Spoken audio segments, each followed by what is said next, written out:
Hello, everyone. It is James Jacobson at Dog Podcast Network, and welcome to the first episode of our summer series, Dog Lovers Live. And joining us is Angelo Webb in New Jersey, who just had to adjust something because her dog turned on a back scratcher.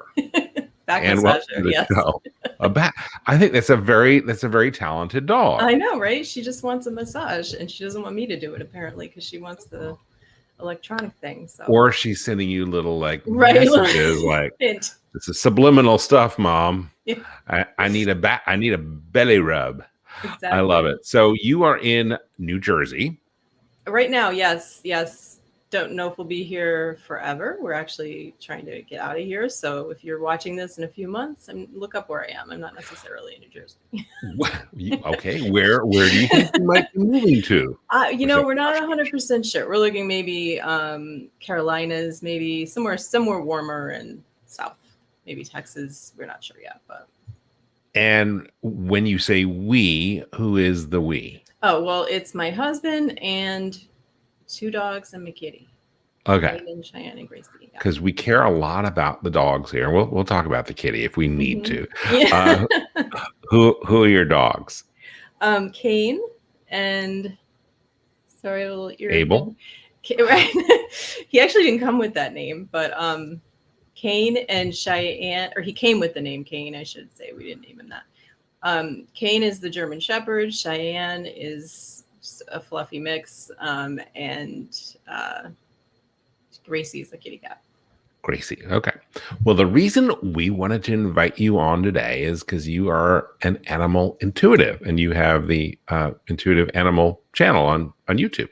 Yes. And other places. The Animal Intuitive Show, yeah, or the Animal Intuitive channel is the whole channel, and then the show is the Animal Intuitive Show. And you've been doing this for a while. Yeah, I've kind of lost track. I mean, it's been a couple of years now, I think, that I was sort of inconsistent in the first 2 years ago, and then I got more consistent in the past maybe year and a half or so, maybe more. I'm starting to really lose track of time. I guess with that COVID year too, things got. Yeah, it's like 2020. What was I don't know. Last year, a decade ago, it was I don't know. And so the focus of the show is what? So it's a show about animal communication, natural pet care, and I do interviews with experts in the fields of animal care and advocacy. So that is a big, broad range of things. Animal communication is kind of where it started because I'm a professional animal communicator, and then I'm also a massage and acupressure practitioner. So I incorporate that a lot, and energy healing. And then I also talk about things. So I work with essential oils, and then I have people on like vets or people who are advocating or helping animals in some unique way, and just whatever might help an animal. And I try to keep it in the holistic realm, but that's pretty much it. Do you get the sense we mentioned the pandemic, and we're still never going to be done talking about it because we survived it, I think. Do you get the sense as you talk to different people and your own clients that the pandemic has greatly changed the way people look at and think about holistic care for their pets? I think it has. I don't get a huge idea that it's completely changed things, but I think on some level, I think people, realize that it's good to be able to do something for your pets to help with stress, first of all, is a big thing. Helping them with adjusting to changes, whether it's new animals coming into the home, people having to relocate, people staying home all the time, people going to work, after being home, being able to just help them, to support them in that way. And I think, people just became more interested. Okay, well, we're home. Like, what else is out there? And I think the people themselves began to think about holistic care for humans, for themselves during the pandemic, and how to, for instance, to support your own immune system is very important. And so they're extrapolating that to their pets. Exactly, right. Well, since you do communicate with animals. What have they told you about this sudden shift in everything in terms of like having their people around a lot more than normal? Most of them like it. Most of the animals really like having their people home. I haven't really encountered animals that are like, I wish you would just get out of here. Even cats. I know, I was going to say, that's the joke, that the cats are the ones that are like, get out of my house. Get out. You've been here too long. I used to be happy when you left in the morning and came back at night. So the animals in general are happy. Have you had like any particular anecdotes without revealing client confidentialities? A rover said this, etc. Well, I think, interesting would be like animals that are frustrated that their person is there, but then they're focusing on work. Like that is annoying to some of them. You're home, and when you're home, you're normally sitting on the couch petting me and watching TV. Yeah. And now you're staring at a computer all day. And then, one of the more kind of interesting things is not exactly an anecdote or funny, but like some of the therapy dogs that I speak with, they have had some challenges with, they're used to working. They're used to like going out and visiting people and doing work that they love. I actually just spoke to a dog named Chloe on my show last night, who's been a dog I've spoken to for a while. And Chloe came on, like her mom put her phone on not Chloe. I'm saying the name wrong. Oreo. And Oreo is a boy, he's a pit bull. And so he was struggling with just being home all the time because it's like in his bones. Like he loves going out and helping people. And they were doing some virtual stuff, but it wasn't really that much. And he was, some of them were getting a little depressed, I would say. Because Oreo's a work dog and he's gotten a little cabin fever. Exactly. Yeah. Okay. Let's talk about Oreo and your conversation with him last night. And you said, Oreo's owner, pet parent, put him on the phone. What does that look like for our listeners? Right. So, the show is recorded live on YouTube. So I do a Furry Thursday. I keep calling it that. Maybe I should change it to Furry Thursdays, but it's Thursdays. It's Thursdays. Okay. And you can call in. So she's somebody I'd spoken to before, and I've been working with her through this time. So she called in and she like pointed her phone at Oreo. And now he doesn't need to be there, and I don't need to be with him, and we don't need to be on video. But when I communicate with an animal, it's energy. So you're tuning into the animal's energy. So you don't have to be with them, because energy is not limited to, you can connect with the energy of an animal without the animal being there. Okay. But okay, so but you are looking at, in this case, Oreo. In this case, yeah, just for fun, because it's fun. Does having the visual enhance the communication? No, it doesn't change it. Is this one of those things of time and space doesn't really matter? Yeah, it's definitely kind of a physics thing that quantum physics. Yes. Baby. Yeah. Yes. No, so it's quantum physics. Okay, wow. Okay, so time and space doesn't matter. But to do a show, it makes it more visually interesting to have the dog there. And so when you're doing these readings with dogs on YouTube, do they visually look like they're engaging in a conversation with you? Sometimes, just like if I'm talking to someone, a lot of times people will say to me, "Oh, he just came right at me," or just jumped on my lap.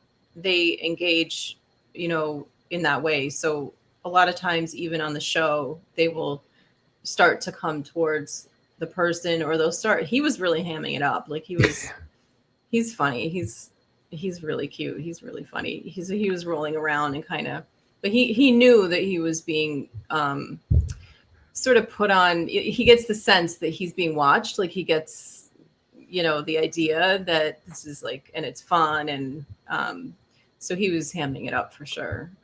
And you said that Oreo is sort of a long-term, I don't know what to call him, listener, viewer, participant in your show. Well, his mom has been a client of mine for a while. And so she just, decided to call in, and we just did a follow-up. And, but outside of the show, I have, just people I work with privately, obviously. So is there a difference between the type of reading or communication that you do live on YouTube and when you're in a private reading? The only difference, that I would say is that I don't recommend people call in with a really serious health crisis, or a dog that is possibly, or animal that's possibly going into transitioning. Or I also don't really work with missing animals on that show, because for the animals that are having major physical issues, transitioning, it's just sort of personal. I just don't think it's a good idea for people to have to be on like a camera, and I don't think any people would want to anyway. But and then the missing animals, it's more complicated than the time we have to. Both of those are a little bit more complicated than the time we have on a show like that, especially if there's multiple people who want to come on and talk. Right. It's longer. It's like Larry King live, or I don't know. He's long gone speaking. But let's talk about each of those, because I'm intrigued with the dogs that are about to make a transition, i.e., dogs that are like really sick. How do those conversations often go, and what's your role, and what do the dogs say? My role is usually to understand what the animal's viewpoint is on what's happening. If a lot of times people will ask me, we're faced with a decision right now, the vet, we've spoken to the vet, and I don't take the place of a veterinarian, but so the people will come to me after speaking with their vet, and they're having to make that decision, which is so difficult, whether to let the animal transition or not. And it's a conversation with the animal of explaining what that means, how they're feeling, what they want, where are they in this whole thing. Do they tend to be in a similar place, or do you get like a great variety of messages from dogs who are towards the end of their lives? They tend to be I have to say, the people that contact me are very much, usually very invested in their animals, or they wouldn't be bothering to reach out to, an animal communicator. That takes a certain investment in your pet that you want to do that. Obviously, financially, and, people are already probably paying vet bills and things like that. So for somebody to come then to do that, they're very invested. And usually that means that the animal I'm speaking with will say that they trust what their person is telling them, and what the person's leaning toward. But the conversation is like, the animal isn't necessarily starting out saying the animals often have a sense of where they're at. They're feeling very much like, I'm, perhaps very weak. I'm tired. I don't have the fight in me. Or they'll say, when maybe an option is given, for instance, are we going to go with cancer treatment, or do you want us to just not do that? And, you're given, this may go quicker if we don't do that. We don't know, and the animal may say, I feel like I have that fight in me. Yeah, let's go for it. Let's do this. And it just depends on the situation. It just depends on the animal. And, it could vary a lot from animal to animal where they're at that point.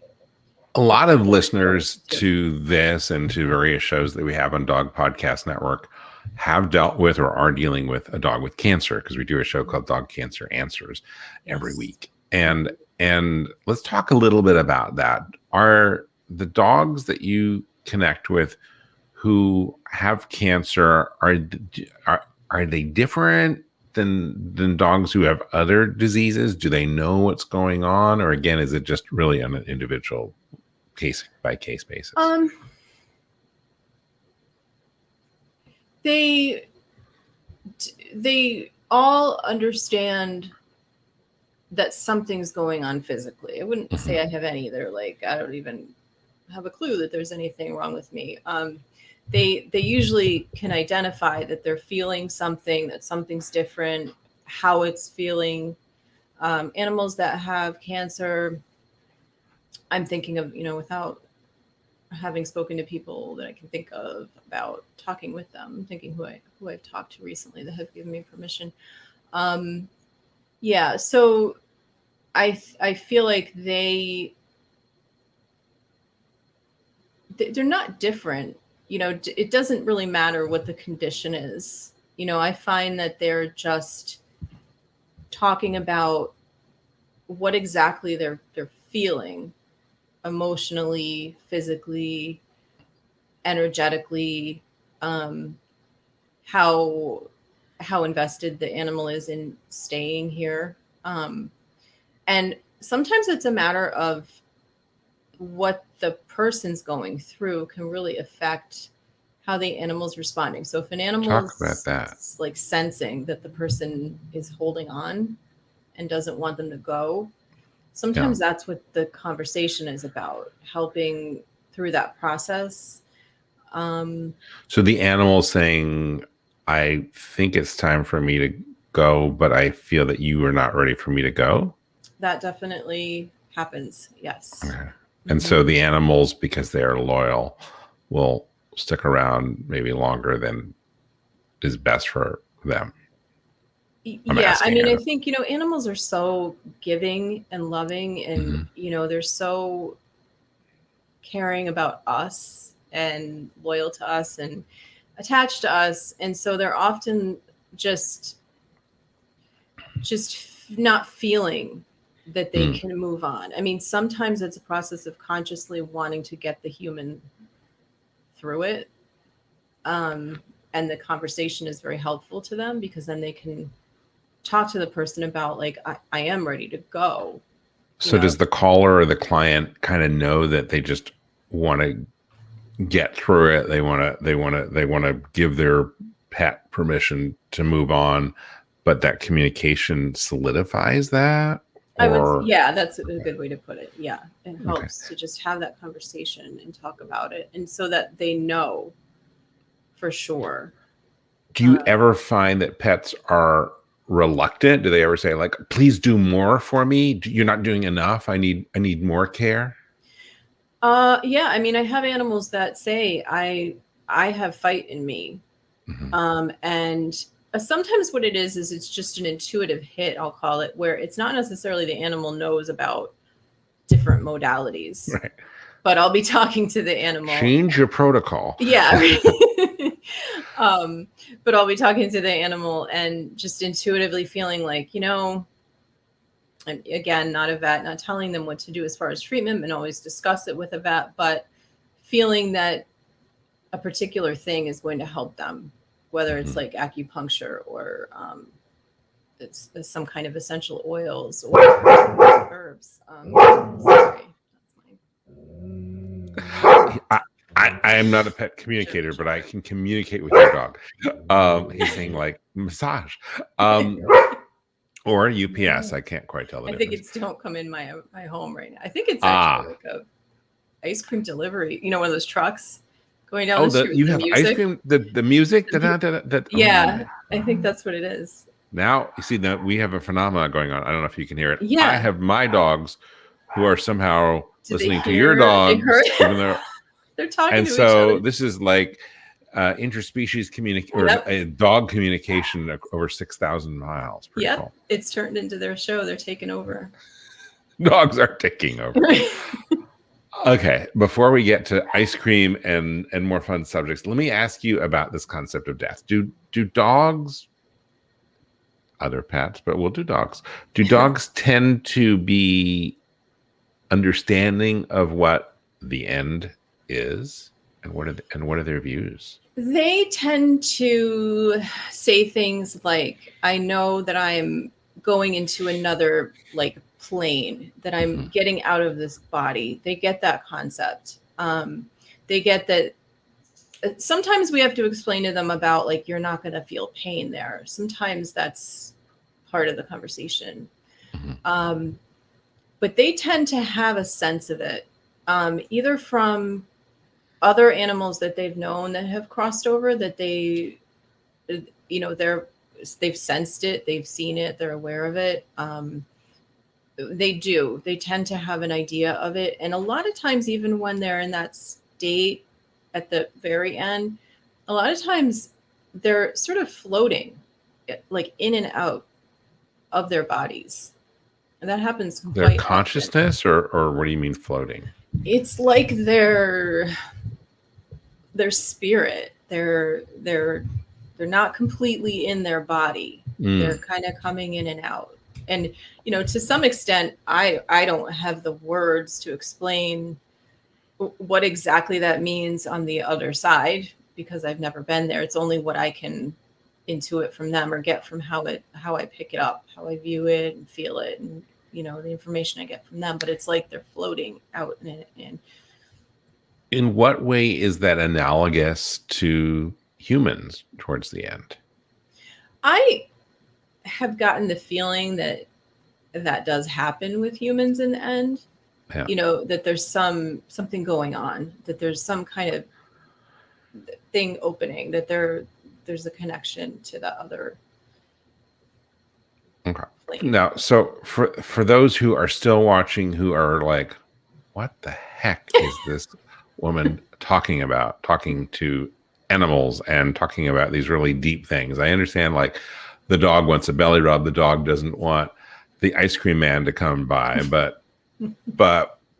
these nuanced discussions about death and I prefer this type of treatment versus another, that's far-fetched. How do you respond? I'm so used to it. I kind of don't. I'm just like, okay, well, that's what you feel. But on the other hand, I can relate it to people and say that many people have had a loved one who has passed, and there's some sense that you're not cut off. A lot of times people will say that. So, why would that be any different with you and an animal? Why not? And then as far as just animal communication and intuition and understanding, most people have had an experience where you hear the phone ringing, or whatever cell phones do, and they know who's calling without looking at it. Right. So there's intuitive hunches that we all have throughout the day. Right. And just so this is a muscle. You're just exercising a muscle, just like anything else. And I feel like if somebody wants to do this, they just have to learn it and practice it. I do feel that it's something that most people can learn to do. It's just, it does take some practice to hone it. And you've been practicing it for like 15 years, right? Yeah. I mean, I did it all my life, didn't know what it was. And then when I went practicing it probably more than that. But when I went professional, it was 15 years ago.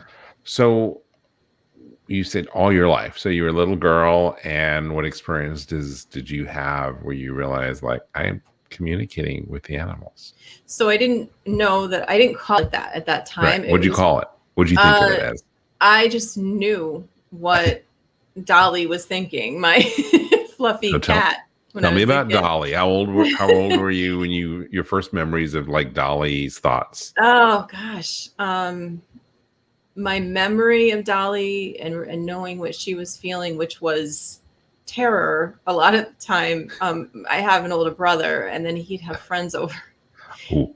And they weren't always, unfortunately, and not that we let them like torture her or anything like that, but right. They just, and me too. Like I was little. I was probably 7 when we had Dolly come into the home, which is a funny story because my father didn't want us to have pets, and he inherited this cat.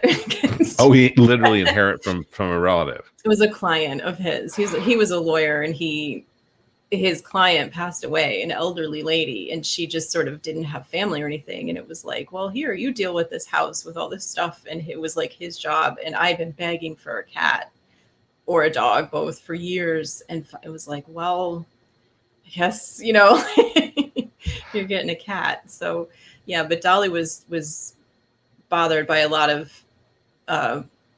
I guess, prepubescent boys running around the house and making noise and stuff like that. And then I think I probably tried to put her in a dress a few times. And I got this. I want everyone to notice how you just quickly like, I'm going to put her in a dress a few times. I don't know what Dolly was thinking, but okay. So Dolly wasn't thrilled with all the kids in your family, basically. And you picked up on that. Yeah. I finally got this, like, this sense that I got this feeling one day. I remember her being under the bed, and I just felt her. It was like genuine. It wasn't an observation. This is what people think. Sometimes when they think about animal communication, that you're reading their behavior, but it's different. It's like when you feel another's pain or whatever. For her, it felt like real terror. It felt like terror. And, it's just a knowing is the only way that I can put it. So I felt it, and I remember that feeling. And that's when I left her alone. Like I began to leave Dolly alone, other than in a nice way. Like then I wouldn't maybe bother her, try to hold her. I started to pick up on what she wanted more, which is, yes, you can sit near me, but I don't want you to pick me up or put a dress on me. So when you would tell your parents and your attorney dad that this is what Dolly thinks, what kind of feedback did they give you? Oh, I didn't say that. I don't think I ever said anything like that to them. Okay. So do you think you, as a 7-year-old, had the presence of mind to say that I know adults won't get it? See, this is the thing with, like, this is kind of an interesting topic because I think it's shifting a little bit. I don't think that I did, but I don't think I consciously thought, I better not tell them. They're going to think this is crazy. It's more just like you just don't, because you just know that, and you dismiss it. You're not thinking consciously, I'm talking to this cat and this is what she thinks. You know that that's what she thinks, but you're not used. It's not, you're not used to, it's not a part of your like society and the way that your family is and the way that communication works in your family and your society to come out and say that. Well, one of the things that I've always been intrigued with is that my experience is that children are natural animal communicators. They just don't think of themselves that way. And most of the so many of the stories that we read and watch and hear as kids feature animals. The Three Little Bear. I mean, I won't even. So feature animals, and it's taken as almost, a societal norm that you tell fairy tales and fables through the analogies of the fox and the wolf and the chicken and the hen and that's the thing, and the kitten and the dog and all, and the owl and the pussycat, and I could keep going on. I will stop. And so I wonder if that is in any way connected with this notion that must have been going on for hundreds of years as these stories have evolved and become part of our lexicon, that kids kind of understand things better when they're personified by animals. Yeah, and I think, I think what you're part of what maybe is underneath what you're saying is like intuitively, not to speak for you, but I feel like maybe intuitively the people who wrote these things and had these ideas had a sense that children did not have the like the walls that adults have. So The walls. That's an interesting thing. Okay. So do you think that as we get older, these walls become erected through Mhm. societal understanding and we become less in tune with animals? Absolutely. Yeah, I think it's just how, but, and this is what I was saying. I think things are maybe shifting a little bit.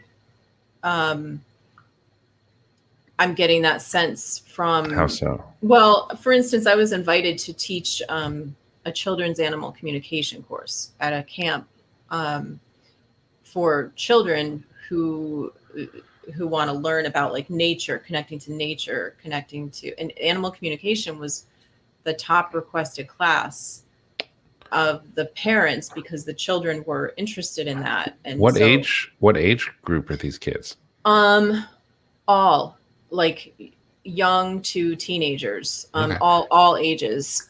But most of their parents would be quote unquote millennials. I guess so.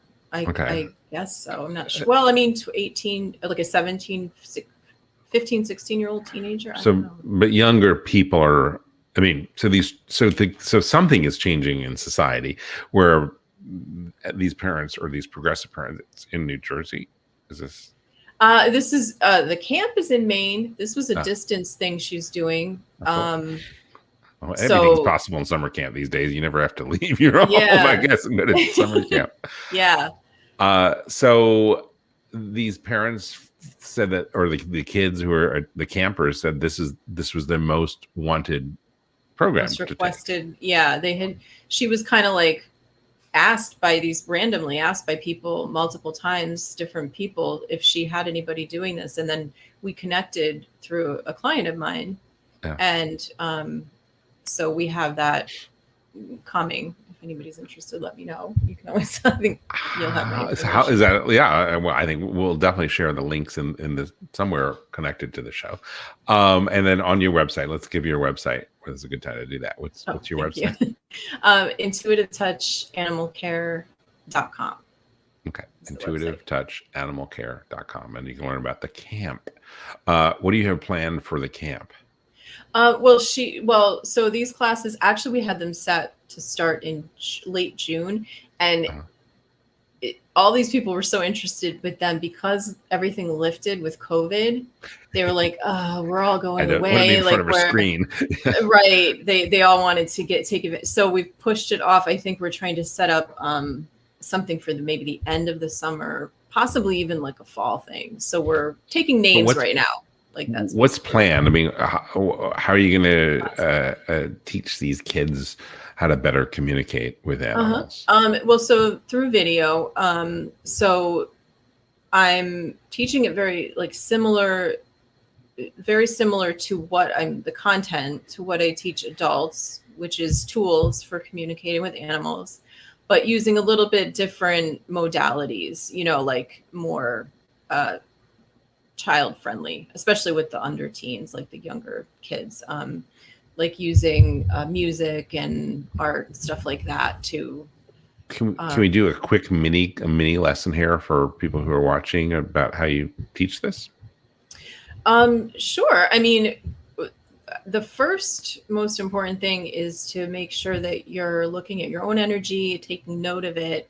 And normally you're going to want to do something to ground and center yourself, like meditate before you, excuse me, begin to communicate with an animal. And I have a free downloadable MP3 on my website that helps you to do that. Like it'll take you through a meditation for animal communication. But a quick thing that you can do, one thing that I like is to put like right under your lip is the start of the conception vessel. And this is, Conception vessel. yeah, this is like acupressure stuff, Okay. but it's a good point for just grounding and centering. I just like to use that one. There's other ones, but Okay. this is kind of a quickie thing. And take in a deep breath and exhale.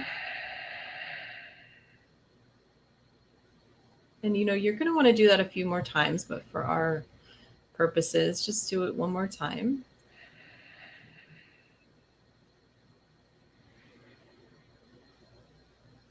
kind of, shake out your shoulders. Like, I'm sure everyone's got some amount of stress at this point on a Friday that they need to kind of shake off.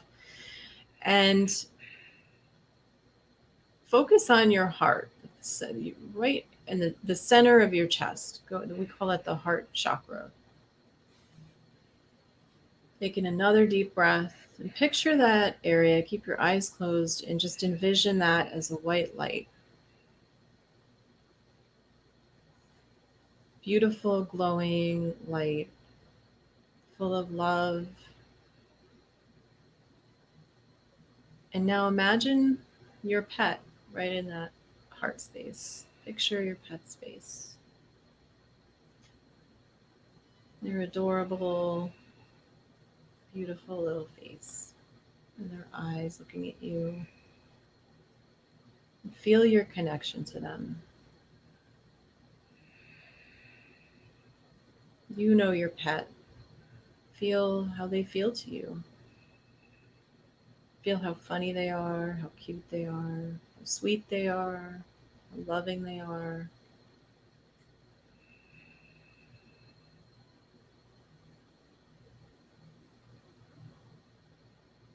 And just know that you're tuning into the energy of your animal.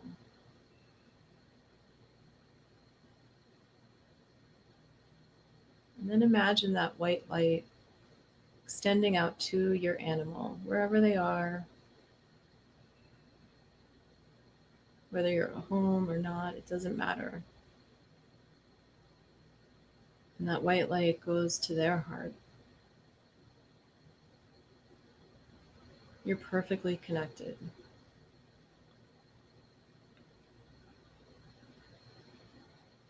And you know that you can send them just love and light, warmth through that light. It will reach them. They can feel it. Animals are so intuitive and sensitive.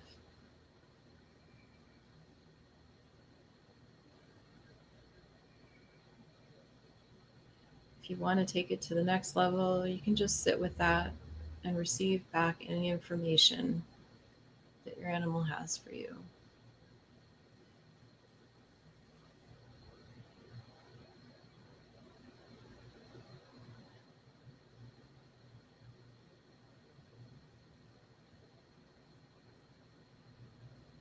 And you can even ask them, is there anything that they want you to know? Anything that's important?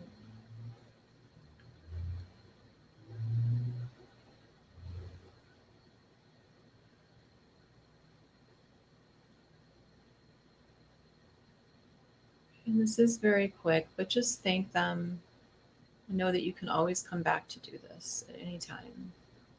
And take in another deep breath and let it go.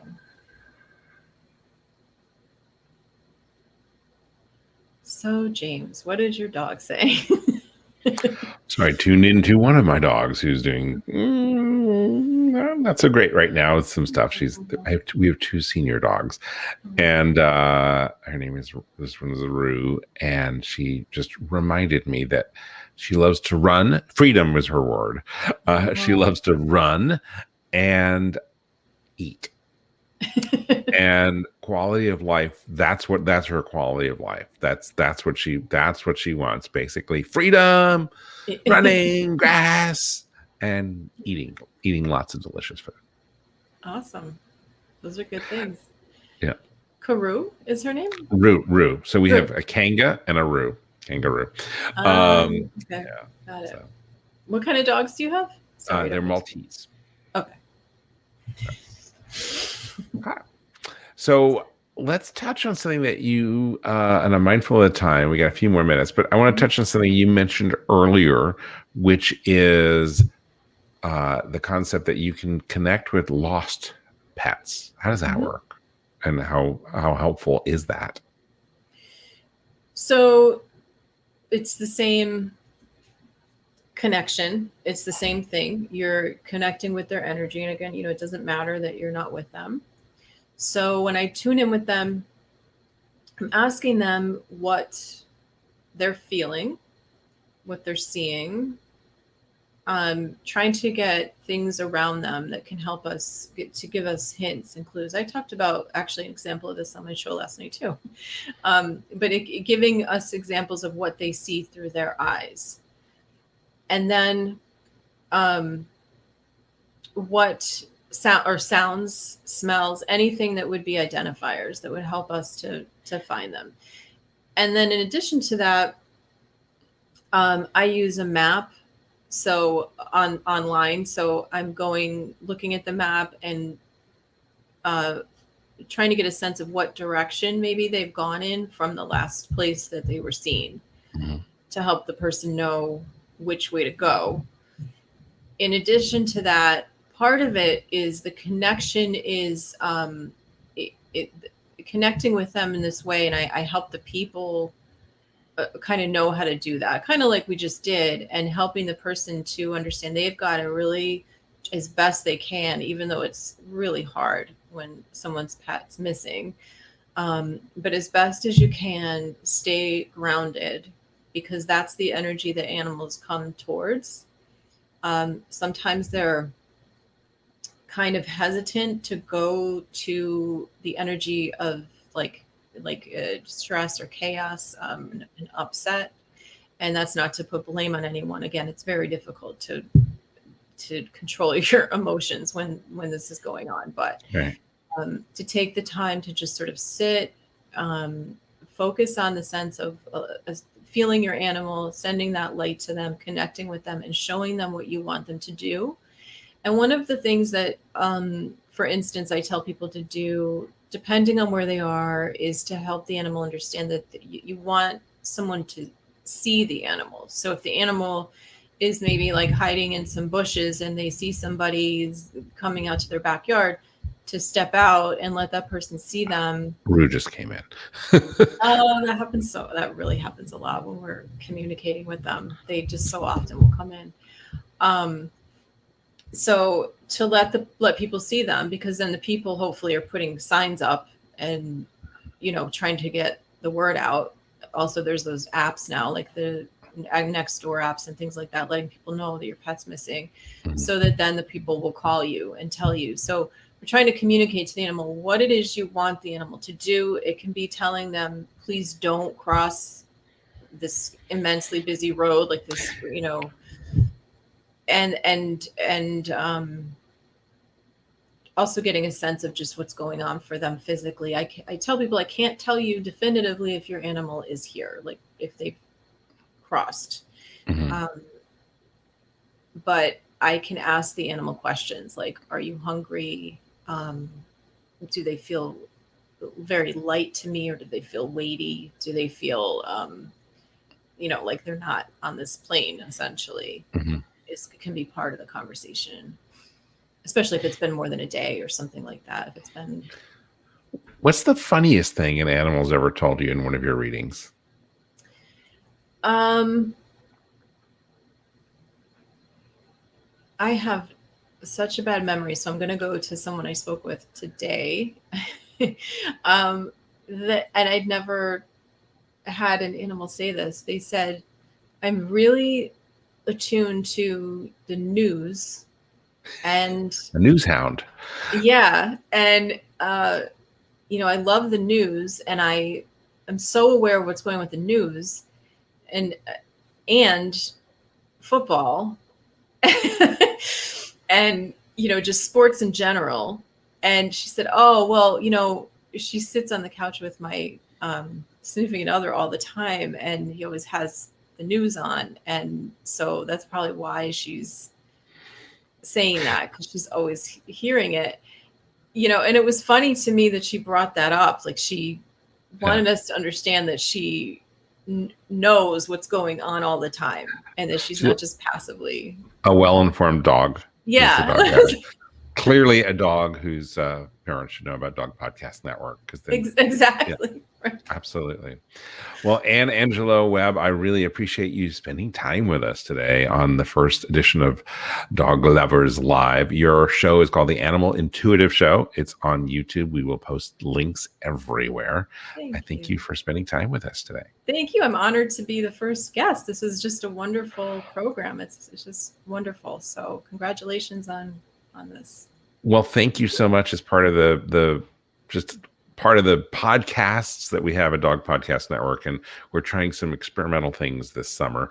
Our main flagship show is Dog Edition, and that's one of these really, people have called it the all things considered for dog lovers. So it's really highly polished NPR, BBC quality show designed to listen to while you walk your dogs.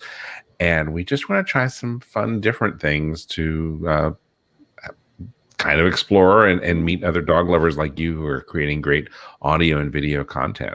And that's what this show's all about. Wonderful. Okay, cool. Well, thank you so much for being with us.